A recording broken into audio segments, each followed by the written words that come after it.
Pour réaliser des animations réalistes, il faut bien comprendre certains phénomènes physiques. Donc on va commencer par des calculs de trajectoire, on va appliquer le principe fondamental de la mécanique pour déterminer la trajectoire d'un boulet de canon qui est lancé selon un angle donné avec une vitesse initiale fixée. On va déterminer cette trajectoire point par point, comme on a fait un petit peu dans le chapitre mouvement. Maintenant, on peut aussi, pour un angle initial donné, calculer des trajectoires selon différentes vitesses initiales. Ou aussi, on peut, pour une vitesse initiale donnée, calculer les trajectoires pour des angles différents.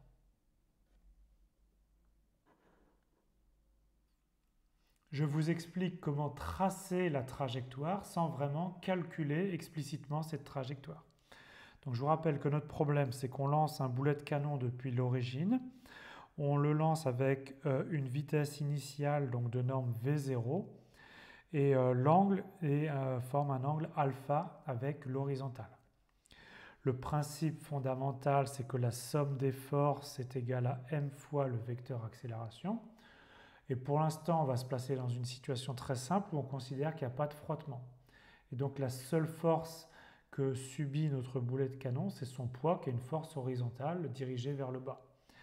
Et donc ce qui fait que quand on retranscrit le principe fondamental de la mécanique, on trouve que la dérivée seconde de x est nulle et la dérivée seconde de y, c'est moins g.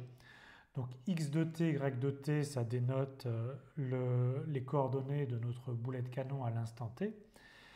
Et donc x seconde et y seconde, bien sûr, c'est les dérivées secondes qui correspondent, disons, à l'accélération.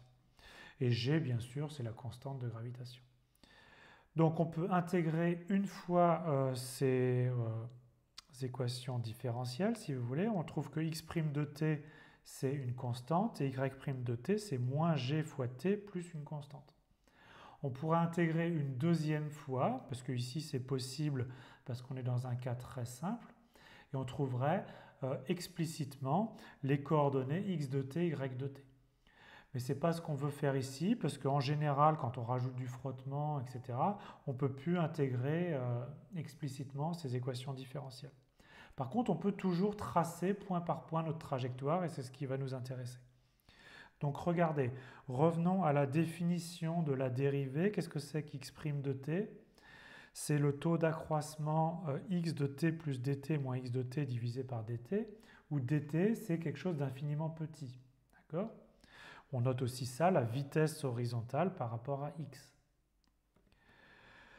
Nous, on va maintenant pas considérer que dt c'est un infinitésimal, c'est-à-dire qu'on ne va pas considérer que c'est une limite de taux d'accroissement, mais on va considérer que dt c'est un réel tout petit.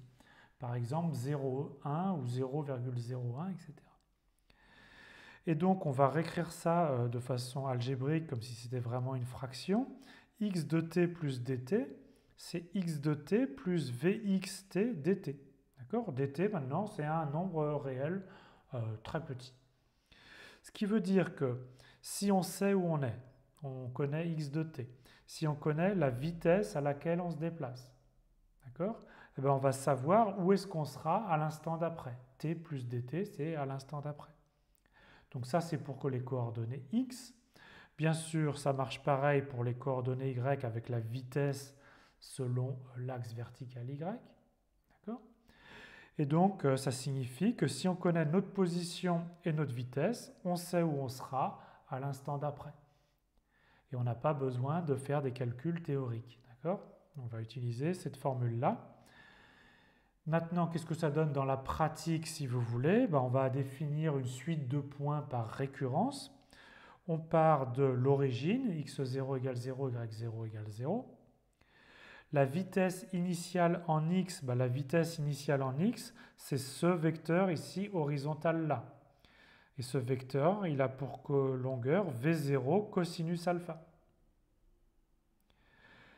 Donc ça, c'est la vitesse initiale en x. Et puis on a dit que la vitesse en fait en x était constante. Donc en fait, ça va être la vitesse partout, quel que soit le point.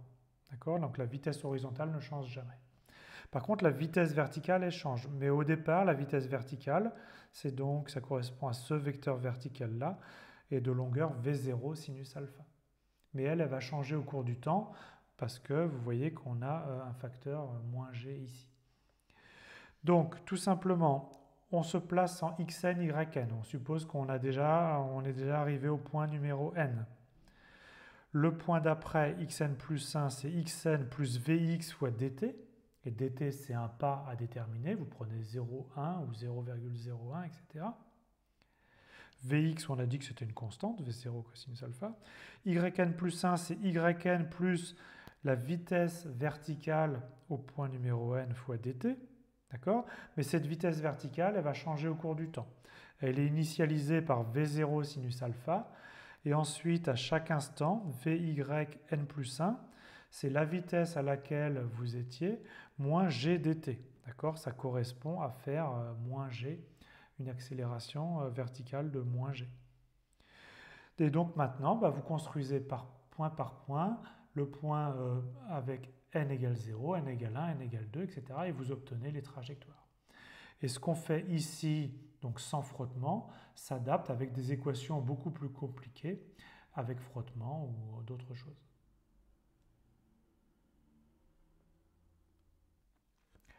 C'est très facile de programmer la trajectoire d'un boulet de canon. On peut en déduire par exemple la trajectoire d'une balle rebondissante. Donc la balle rebondissante pour son premier rebond, c'est tout simplement la trajectoire qu'on vient de calculer. Pour le second rebond, on va appliquer à la vitesse initiale un facteur, par exemple 2/3 de la vitesse initiale. Pour le troisième rebond, on refait un facteur 2/3 et puis encore un facteur 2/3, ce qui fait que les rebonds sont de plus en plus petits. Plus intéressant peut-être la trajectoire d'un boulet de canon sans frottement. On peut vérifier théoriquement que c'est en fait la trajectoire d'une parabole. Par contre, si on ajoute des frottements, d'accord, et c'est ici la courbe rouge, c'est beaucoup plus compliqué de trouver la trajectoire théorique. Mais par contre, en modifiant un petit peu nos équations obtenues par le principe fondamental de la mécanique, c'est aussi très facile de programmer le calcul de cette trajectoire avec frottement.